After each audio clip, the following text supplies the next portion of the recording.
TV Courtroom Voices series from AAA Insolvency. Analysis of Supreme Court order titled as Harinder Singh Khokhar versus Indraprastha Build Tech Private Limited.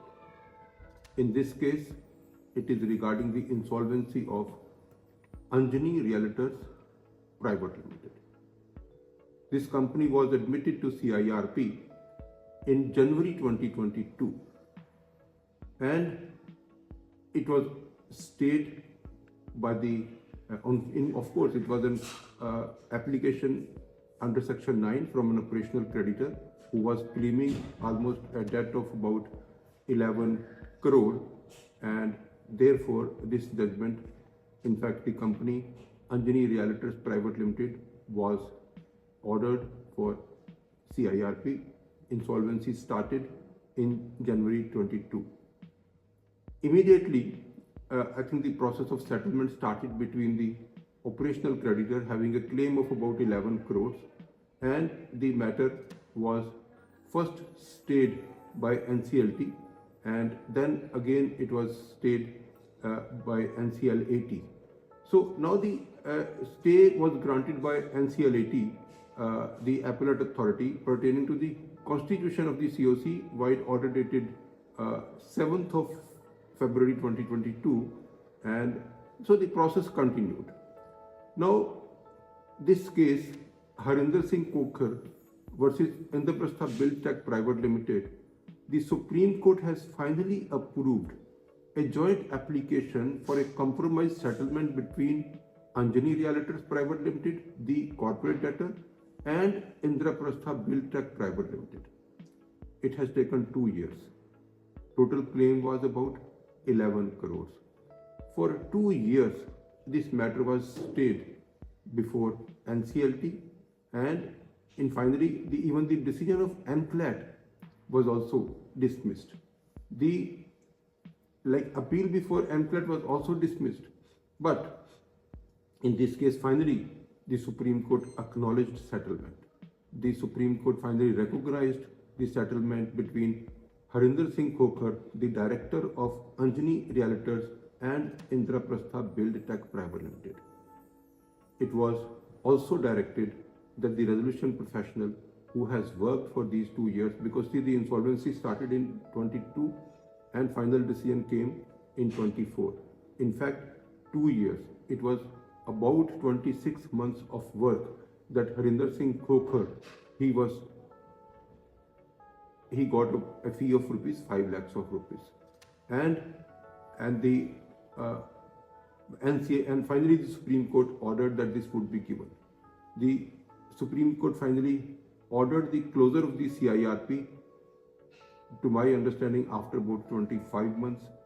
The result of this is the settlement between the Anjani Realtors Private Limited and the operational creditor, it reached. The deed of settlement, the compromise, that was dated February 1, 2024. So NCLT rejected, NCLAT rejected, and the Supreme Court finally approved the settlement between the applicant or an operational creditor under Section 9, having a total claim of 11 crores, and the settlement reached after about 27 months. For 27 months, the insolvency remained under stay, and the settlement was rejected by NCLAT, and then finally the Supreme Court finally approved it, and it was an affidavit which was filed on February 28, 2024, and the verification was done by the Honorable Supreme Court. Now the settlement, what I'm trying to say is, the settlement is between an operational creditor and the company. The application, finally the Supreme Court says, since it was a joint application, so the appeal was disposed of without an order of the cost. See, what is important about this judgment? It has taken 27 months from the start of the insolvency process.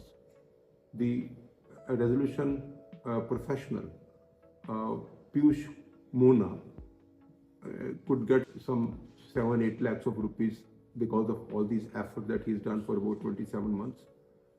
It was first stayed by NCLAT, so the process also was stayed.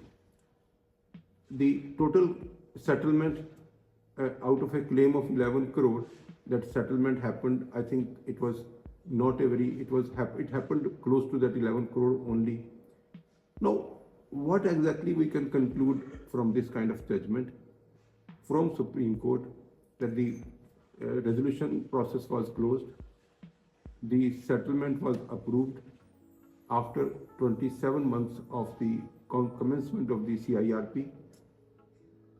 So the Supreme Court is actually giving a message that settlement can happen at any point of time.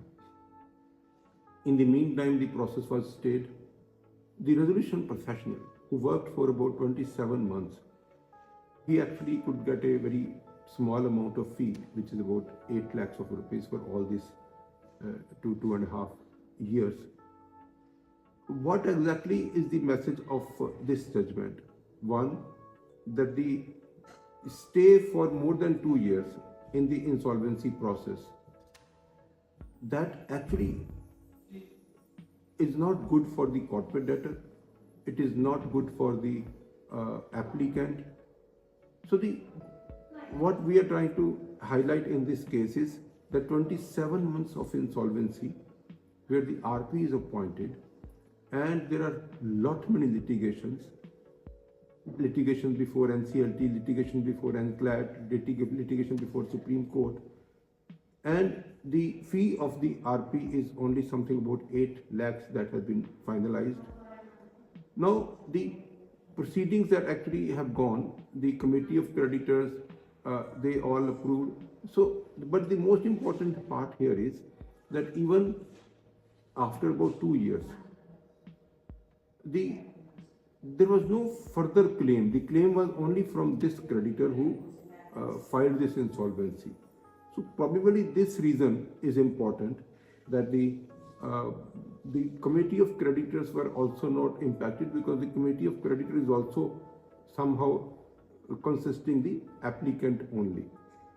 Now the participation, in case we see the participation in the proceedings, the respondents in fact participated in the hearing and their counsels, notices were issued.